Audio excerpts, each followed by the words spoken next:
अब आपने जब ज़ीरो के ऊपर अपना अकाउंट जो है वो क्रिएट कर लिया है और उसके बाद एक दफ़ा लॉग आउट होने के बाद जब आप अपने अकाउंट पे दोबारा लॉग इन करेंगे तो आपके सामने एक इस तरह की स्क्रीन जो है वो शो होगी जिसके अंदर वो आपसे कहेगा कि add a second layer of security means कि आप सेटअप करें एक मल्टी फैक्टर ऑथेंटिकेशन। इसका क्या मतलब है? इसका मतलब है कि आप अपने अकाउंट को सिक्योर बनाने के लिए जो है एक मल्टी फैक्टर ऑथेंटिकेशन जो है वो सेटअप करें।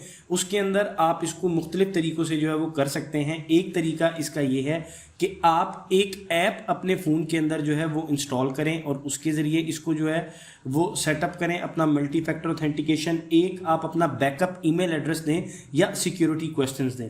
हम आज इसके अंदर जो अपना सेटअप मल्टी फैक्टर ऑथेंटिकेशन करेंगे वो ऐप के ज़रिए करेंगे जिसका नाम है ज़ीरो वेरीफाई। तो चलिए मैं आपको बताता हूँ कि किस तरीके से हम अपने मोबाइल के अंदर उस ऐप को इंस्टॉल करेंगे और उसके ज़रिए अपना अकाउंट जो है वो क्रिएट करेंगे।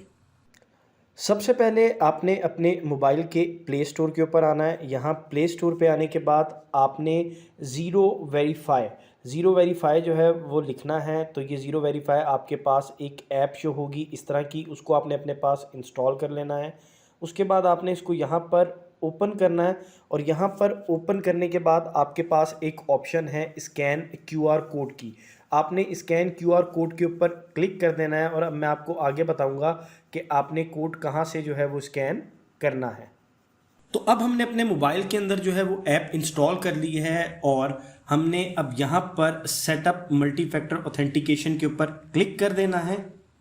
यहाँ पे क्लिक करने के बाद हमारे पास यहाँ पे लिखा हुआ आ रहा है कि यूज़ और ज़ीरो वेरीफाई ऐप और अदर ऑथेंटिकेशन ऐप। हम यहाँ पर यूज़ ज़ीरो वेरीफाई के ऊपर जो है वो क्लिक करेंगे और इसके बाद आप देखें कि on your phone go to the app store और गूगल प्ले स्टोर। यहाँ पर हम चले गए थे, हमने ज़ीरो वेरीफाई को सर्च करके इंस्टॉल भी कर लिया था और वही जो क्यूआर कोड की ऑप्शन के ऊपर हम गए थे, अब इस क्यूआर कोड को जो है वो हम स्कैन करेंगे और फिर यहाँ पर जो है वो कंटिन्यू के बटन के ऊपर क्लिक कर देंगे जब हमारा क्यूआर कोड जो है वो स्कैन हो जाएगा। तो चलिए अब हम अपने क्यूआर कोड को जो है वो स्कैन करते हैं। यहाँ पर हमने अपने क्यूआर कोड को स्कैन कर लिया था और अब हम यहाँ पर एक और जगह पे आ गए हैं जहाँ पर हमने अपना एक बैकअप ईमेल एड्रेस जो है वो डालना है।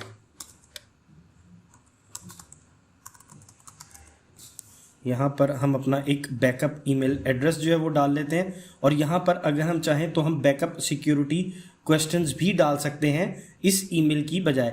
या तो हम यहाँ पर ईमेल डाल लें या बैकअप सिक्योरिटी क्वेश्चंस डाल लें। अगर आपने ईमेल डाला है तो ईमेल डाल के कंटिन्यू कर दें, अदरवाइज़ आप यहाँ पर बैकअप सिक्योरिटी क्वेश्चंस जो हैं वो भी लिख सकते हैं और यहाँ पर आप अपने कोई भी क्वेश्चंस जो हैं वो डाल सकते हैं।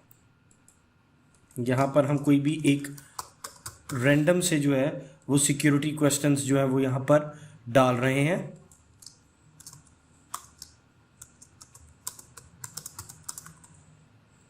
ये आपको क्वेश्चंस शो नहीं हो रहे सिक्योरिटी रीजंस की वजह से, तो इसलिए यहाँ पर आप कोई से भी अपने क्वेश्चंस सेलेक्ट करके उनको सबमिट करवा सकते हैं। तो यहाँ पर हम सबमिट करवा देते हैं इसको और इसको हमने सबमिट करवा दिया और उसके बाद ये हमारा सेटअप जो है ये कंप्लीट हो चुका है और यहाँ पर हम कंटिन्यू पे क्लिक कर देंगे। तो आप देखें हमारा जो ज़ीरो का अकाउंट है वो हमारे पास अब यहाँ पर लॉगिन हो गया है। हमने अपने अकाउंट की जो है वो मल्टी फैक्टर ऑथेंटिकेशन जो है वो कर ली है।